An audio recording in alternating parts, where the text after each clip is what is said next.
Hello everybody, my name is DEBASIS Dash. Today is the 8th day of our training. These 4 questions are the assignment for today.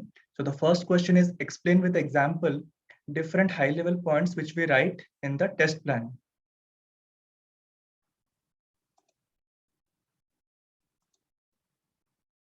So these are the high level points which we write in the test plan. So the high level points are testing process or QA process, testing strategy, scope of testing, entry criteria, exit criteria, types of testing, test environment, test credentials, testing artifacts, testing team, then risks and assumptions. So the first point is testing process or QA process.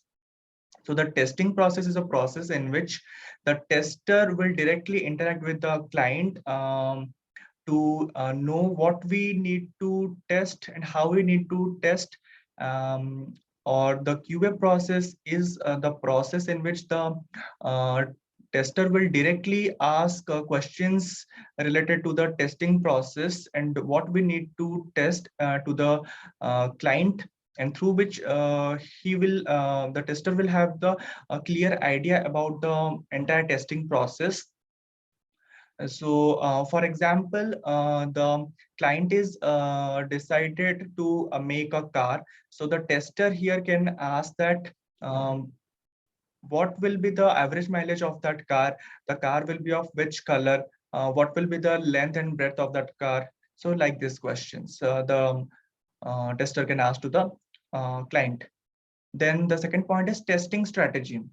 So before testing, we need to set some strategy first. So for example, gathering requirements, then write test cases, then get executed and do reporting. Then scope of testing.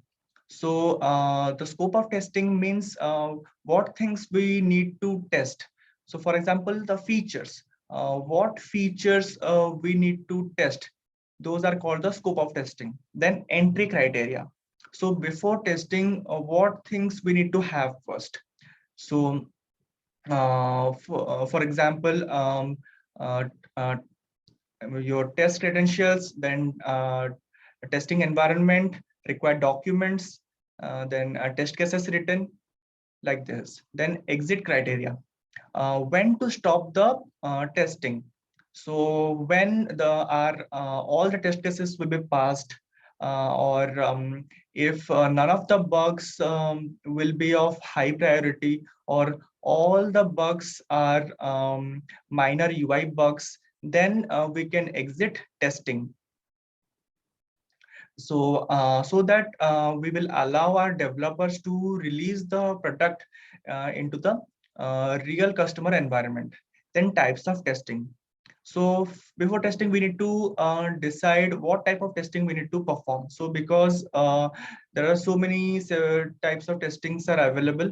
For example, a smoke testing, regression testing, then your performance testing, security testing, API testing, cross-browser testing.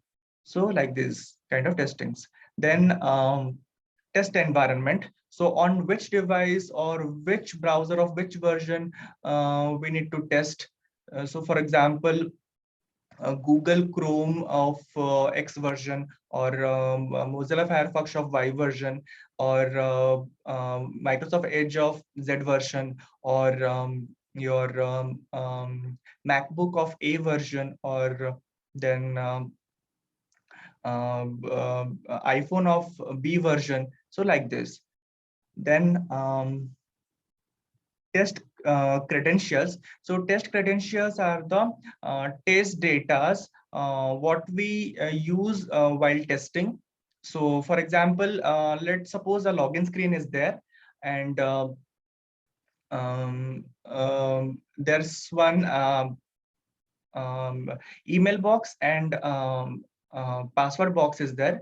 So in the first case, we can give one email ID and password. In the second case, we can give email ID and no password. In the third case, we can give a no email ID and one password. Then in the fourth case, we can give one email ID and password which does not exist. So like this, we can use test data for the testing process.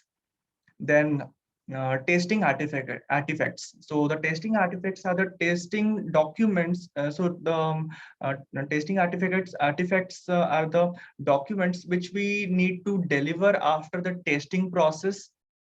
So for example, uh, uh, your test plan, test cases, a test report, bug report, release notes, and your test summary. Then testing team. So so in the testing team, we can assign the roles of different members between the testing team members, and we can also share phone numbers and email IDs of the testing team members in this team. Um, then risks and assumptions. So there are some risks which are associated with the testing, with the type of testing process, and we need to set some assumptions while testing process begin. Then the second question is, explain boundary value analysis with the help of an example. So the boundary value analysis is a popular software testing mechanism in which testing of data is done based upon